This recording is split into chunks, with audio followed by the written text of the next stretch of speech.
Ladies and gentlemen, the Double RT Boxing Show with Mr. A, Episode 9, will begin shortly. In 5, 4, 3, 2, 1, enjoy. Thank you for tuning in, folks. It is another episode of Ready Talk Boxing. I am your host, Mr. A.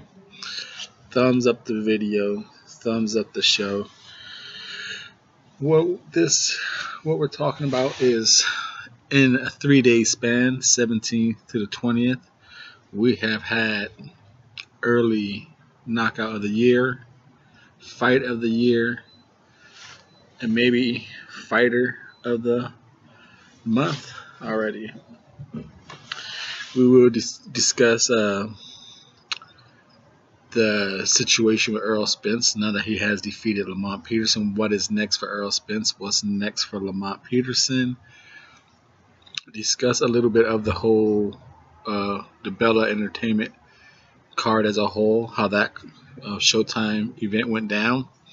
We'll also discuss MK events over in France. Those were two good cards going down. Discuss a little bit more of what's to come in the boxing next week on the 27th. And let's get into it. Now, with Errol Spence being the one of the hot driving forces in boxing today by namesake, we're going to talk about him a little later. Wait a little more about Errol Spence. We'll do a quick rundown of the prelims. Now, Marcus Brown did a first round fantastic showing. Immediately showing some hand speed, good combinations, taking out Francis in T2 in a 1-round devastating stoppage. Quicker than what David Benavidez was able to do it with a controversial stoppage, even though I felt David Benavidez was just landing uncleanly shots. Marcus Brown made sure of that, knocked him out. Now, where does this put Marcus Brown in the light heavyweight division? You figure Vosdick is getting an eliminator with Amir. You got Jack and Adonis going at it. You got Kovalev taking on, I forgot who he's about to take on. You got Bivu and Barrera. You got Beterbiev getting some action. So could Marcus Brown go the Beterbiev route? He's high enough in all the rankings, but where exactly, what title is he going to be pushing for? Marcus Brown will give any light heavyweight a good test. I don't think he could beat all the champions, but I think he could beat a few of them. I think he could beat Beterbiev. I think he could beat I think his best shot is Beterbiev. I give him a shot against the Bivol. I don't think he could beat Stevenson. Maybe with the work rate he might be able to. But I think if Stevenson could land that left, it'll knock him out. I think Bottle Jack beats Brown. But I think Brown could easily get Bivol and he could get Beterbiev. Kovalev, I give that a 50-50. Then also on the card was Ivan Gulop, but that wasn't televised, but he did a 3rd round knockout of Fidel Munez. Good insight and back foot counterpuncher. I look for him to be back on the PBC circuit pretty soon. But the other name fight on that list was Adam Kowalski taking on Igor Kalizdi. Now, this showed some good grit in Adam, but it also showed some flaws in him. It showed how Adam is a good forward puncher. He has good output, good volume. But it just showed he has no defense and has really sloppy footwork. Luckily, because Ego easily outboxed him the first 2 rounds. But luckily, Ego had a stamina problem and lost his power because an elite level will take Adam out with that type of defense just coming in. So Adam has a lot to polish up, a lot of corners to polish. Double RT boxing, baby. Thumbs up the video. Now then you come along with the Easter Junior. And we'll stop the little train right here for a little bit. Now the Easter was really getting pushed pretty hard right now. This is third fight in a row, but not really solidifying a solid win. But yeah, his name is getting tossed around there. Does he still deserve that big title fight, a big unification? He is the champion. But what has he shown? You know, he's very vulnerable. By default, he might be the only highest paycheck out there for any fighter, whether it's Linares, Mikey Garcia. I always forget who the WBO 135 champion is. The WBC is Garcia. Who is the WBC? Oh, this is double RT boxing. Now let's see. Let's find this out real fast. Why are we forgetting the WBO 135? Oh, it's vacated. That's why. That's the one Ray Beltran, I believe, it's going to be fighting for. Yes, that's why. It's no champion. That's why we can't think of it. So, Easter, his best bet is to either get himself a really solidified win. He might have to take a step back in a competition, considering who is in the IBF. You got IBF, you got Raymond number 2, who's fighting for the WBO. So he is not going to be there. You got number 3, Richard Comey, who is fighting Alejandro Luna. And that, I believe, is coming up. It might have been on the scratched Mikey Garcia card, but it's coming up again. And that is for the mandatory for Easter. So he might get a rematch with Comey. And after that, it's the names we're not too familiar with. You got a Pavel Makalov, the Russian at number 8. You know, he's a aggressive fighter, but Easter might be able to pick him off. Ryan Martin. I keep getting it, but that's not the UK Martin, the young Ryan Martin. I believe that's the African American Martin right there. After Comey, the names are pretty much just worldwide build up, and they ain't gonna draw much money. So Robert Easter, hopefully for his brand stake, could get a unified shot. But good luck getting that with a Beltran if he wins, considering that's going to be a top ranked belt. And without him getting a significant win over someone to raise his value, the money fights won't be there for him. He's right now the best fight for him out there is either going to be a rematch, either with Fortuna or Comey. Now, because whatever he was trying to bring to the table for a Mikey Garcia fight, besides belt for belt, it has no luster in it. Truthfully, it's just if you want to see a belt for belt and you want to see it and you're down for unification, that's it. Because I don't see the excitement in that fight as I did before the Javier Fortuna fight. That's that third below par performance by Easter makes me think he won't be much of a. It'll be a nice little fight for Mikey Garcia, but eventually Mikey Garcia will pull it away. If Fortuna is making these tough calls, and you got Dennis Shaw, Mikey Garcia is a better technical fighter than everyone who's giving Robert Easter a hard time. I just see Mikey Garcia eventually taking the back and forth lead that every other fighter does on Easter and eventually pulling away. So Easter has a hard time trying to rebuild his brand, I believe, because there's no names out there to help him.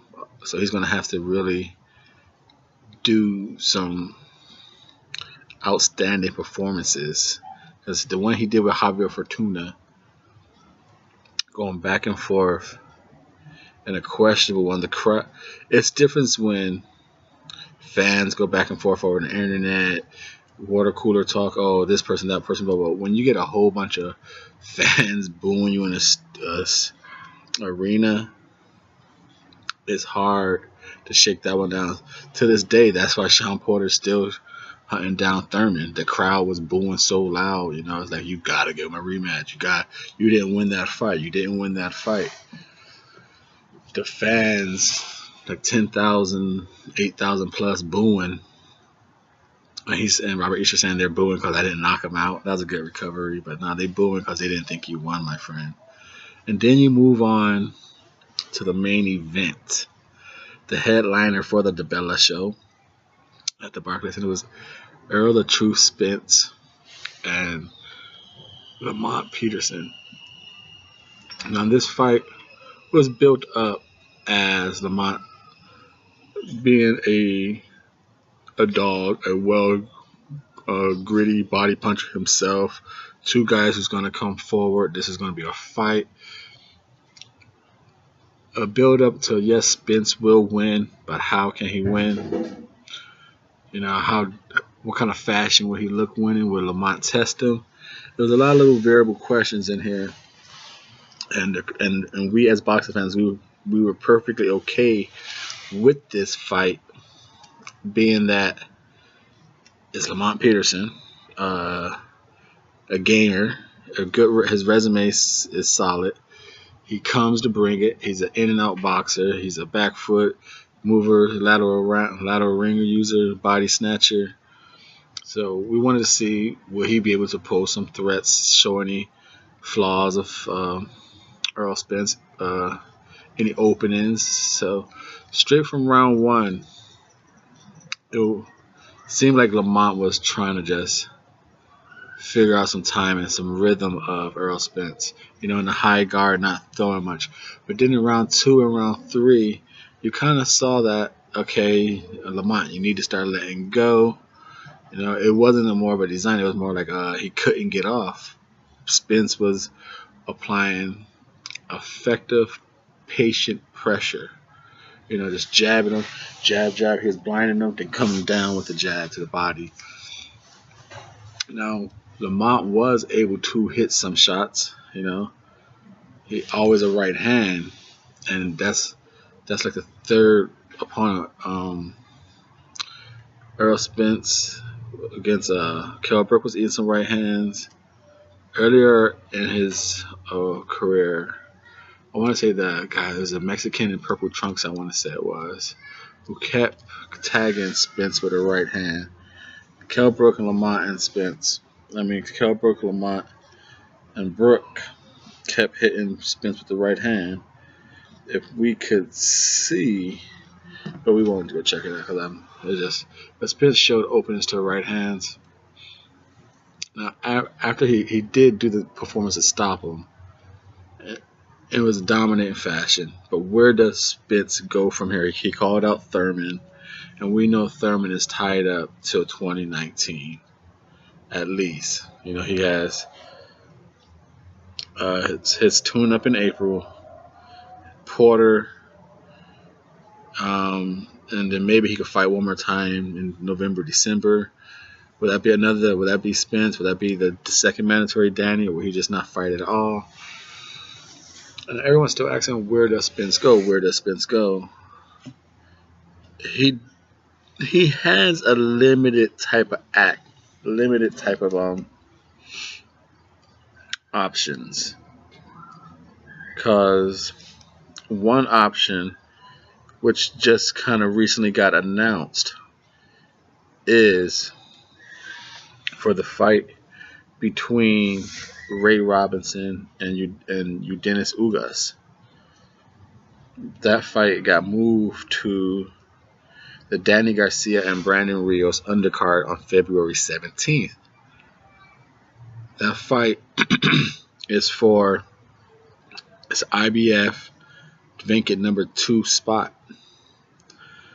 So the IBF is going to give one more bout. They don't know who that number 1 spot is going to be for, but they're setting up a match. But right now, number 1 and number 2 is empty.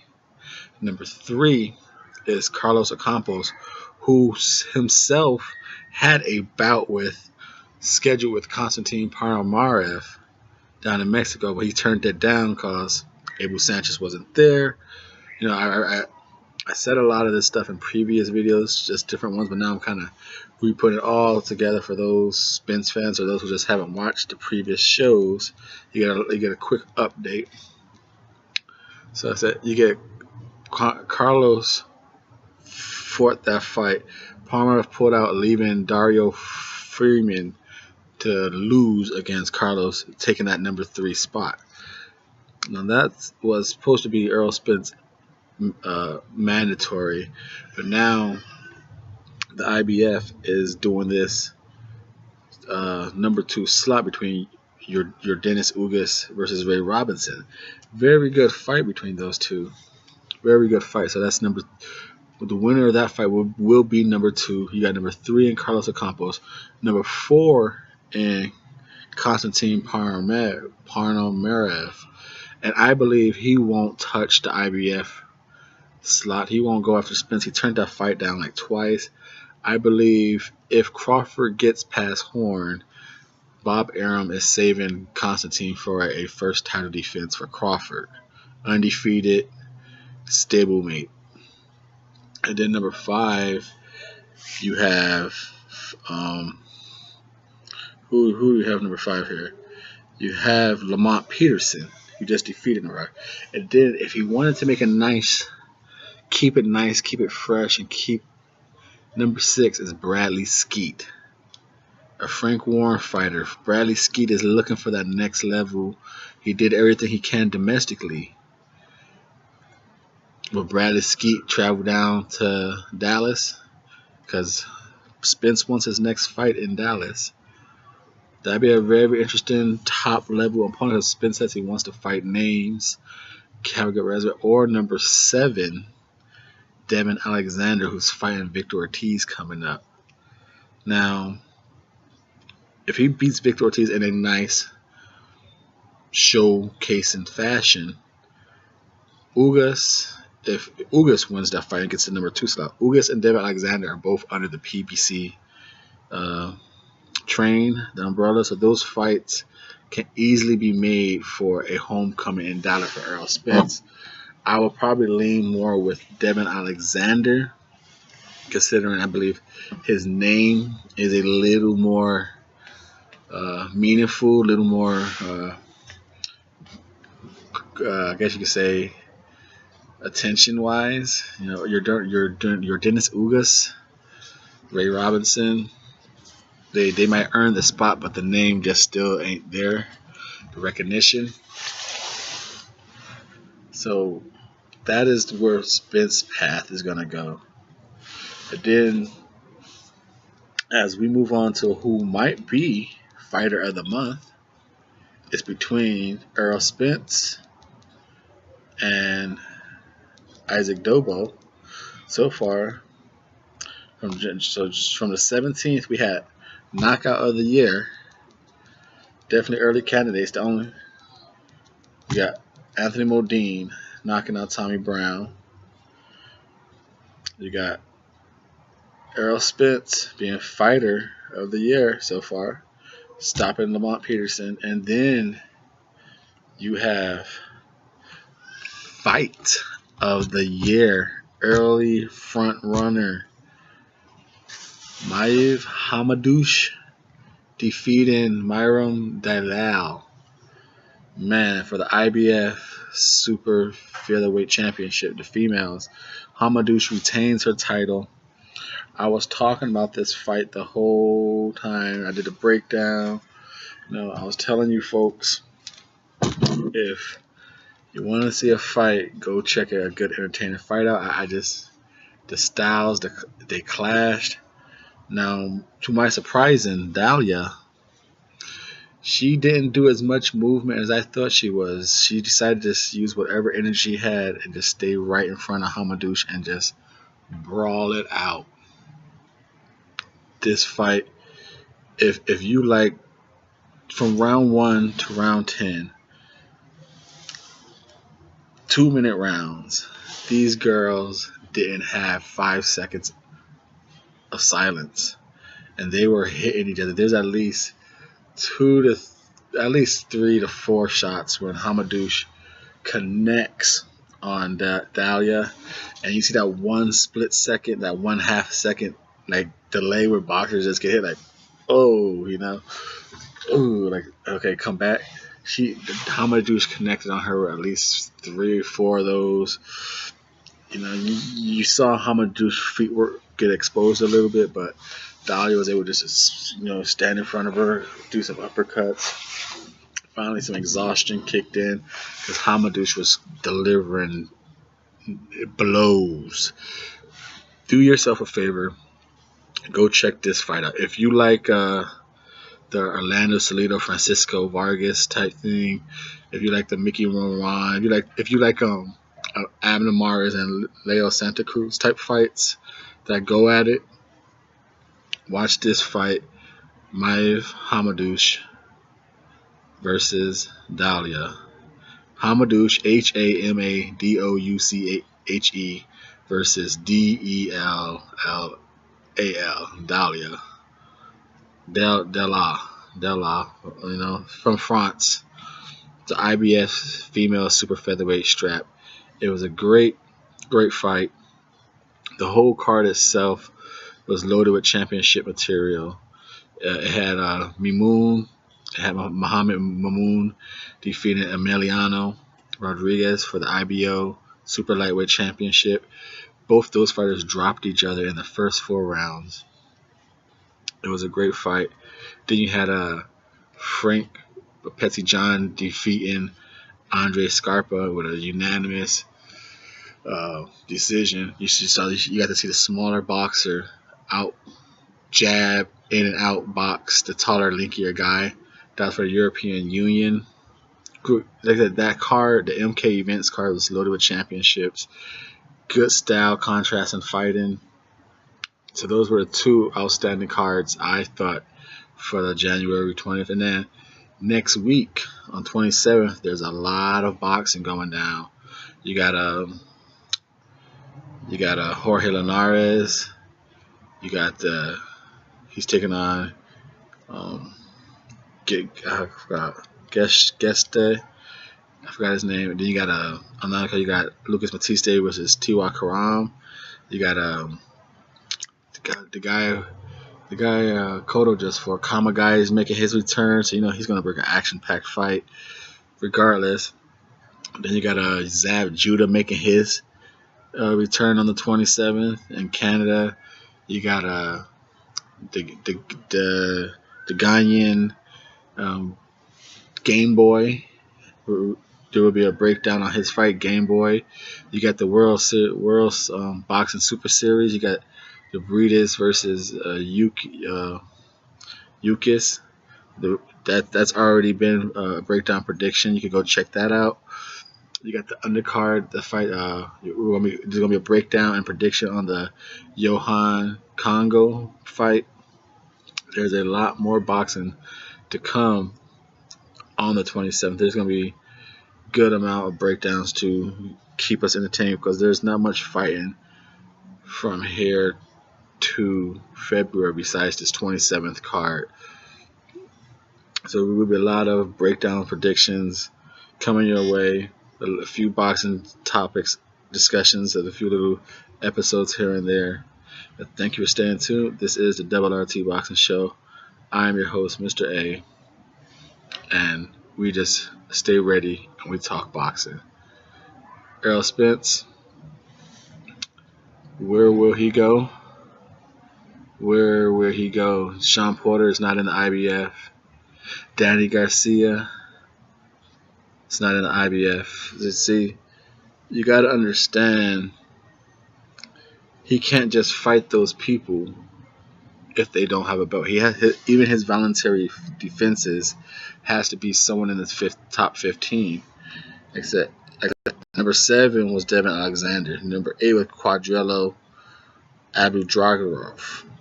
Number 9, Keito Obera. Number 10, Rashid Ellis. That I would like to see. I think that would be a nice little speedy power guy. He crouches low, does a lot of little body jabs. I believe he's might be fighting on Showtime soon. I'm not too sure. But then number 11 is Ray Robinson. 12, Torov. 13, Carlos Adams. Number 14, Yordenis Ugas. Number 15, Lazio Toth. So Errol Spence don't got a lot of options, or I should say he has options. He just don't have a lot of names. So I said his most likely opponent is going to be either a Bradley Skeet, a Devin Alexander, or the Ray Robinson Ugas winner, or Carlos Campos. Those 4 names is the only one that's probably do anything, because Carlos Campos, he might be able to bring a good crowd from Mexico to Texas, Dallas area. Good, strong Mexican fan base there. Bradley Skeet, maybe I get a good England crowd to travel down to Texas. Devin Alexander is just a PBC circuit name. He's a boxing. His name is known. And Ugas, he's just a PBC fighter. It's an easy fight to be made as a homecoming fight. So I really don't see Errol Spence having a super hot year after this, unless somehow he gets a unification with Crawford or the Horn Crawford winner, Thurman winner. But I seriously doubt that. I seriously doubt any unification is coming his way. And considering what's the top 15 for him to get a voluntary, but like I said, Lamont Peterson was a voluntary fight, and now he has a mandatory, which, like I said, these are mandatory. Then the IBF is a strict company. We know that. Looking at that list is not looking good for Errol Spence to have a standout type of performance after this. The only way he could continue his streak is whoever he fights, whether it's Carlos Campos, Bradley Skeet, Devin Alexander, or Yordenis, or Ugas, or Robinson. He has to take them out in dominating fashion. Now, what I did not mention was, if Victor Ortiz defeats Devin Alexander, and if he takes an IBF spot from Devin Alexander, that would be an interesting, entertaining fight. People will tune in for Victor Ortiz and Errol Spence Jr. Because even though, yes, Victor Ortiz is known to have a questionable heart at times, he's good at boxing, good movement, good power. It'll be a good fight for while it lasts, I believe. Good fight. I'm highly intrigued by that fight, actually. We shall see. Like I said, you got Danny Garcia taking on Brandon Rios the 17th. Danny's not in the IBF, and I don't see him giving up his second mandatory spot of Thurman to go get the number 1 spot in the IBF to go against Spence. Considering I believe he thinks he could beat Thurman, I don't think he thinks as highly of himself to beat Spence as easy as he could beat Thurman. Does he think he could beat Spence? Probably. Who does he think Thurman's gonna be an easier fight? Probably. So it's gonna be real tough. The welterweight division is gonna, at least the elite, the top division of the welterweight is gonna hit kind of a stagnant, because you got Sean Porter and Thurman fighting, and after that, you really ain't got no welterweight elite fighting. Who's coming up here? You got WBC 1 and 2, Sean Porter, Danny Garcia. They're waiting for Keith Thurman. You got number 3, Manny Pacquiao, who's rumored to be fighting Mike Alvarado. Number 4, Jesse Vargas, for his return in April against Keith Thurman. And number 5, you got my dark horse in the welterweight division, Cutrujillo. You know, I used to think he could give Spence a run for his money, but saw what Spence did to Lamont Peterson, I just don't know if he's big enough to hurt Spence, to stop Spence from keeping him on. But I like Cutrujillo's punch variation. I like his ring usage, but he just looks a little small. Looking at him again, and then when I saw what Spence did to Peterson, it would be a hard fight for Cutrujillo. Then we go to WBA. You got the number 1, T.Y. Karim, getting ready for Lucas Matisse, who's number 3. Number 2, Danny Garcia. Number 4, Terrence Crawford. You know, Terrence Crawford, he's waiting for that horn shot. Number 5, Jamal James. He just defeated Chavez. Then we go to the IBF. Number 1 and 2 is empty.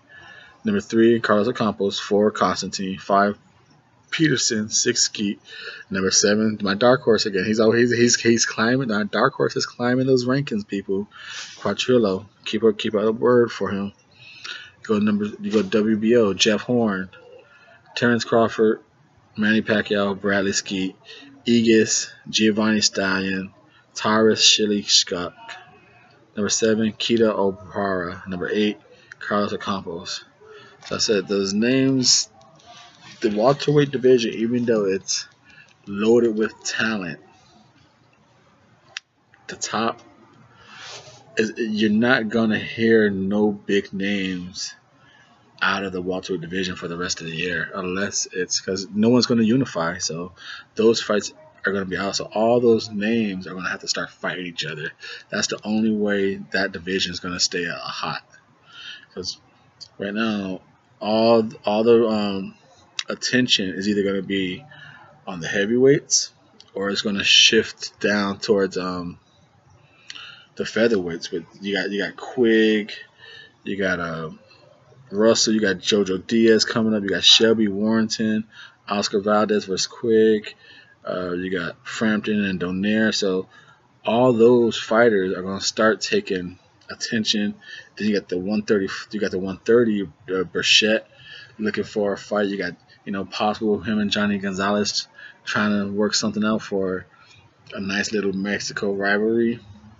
So welterweight, a division that was once the ruler of boxing, luckily it's going to stay alive because of the names it have. But like I said, Horn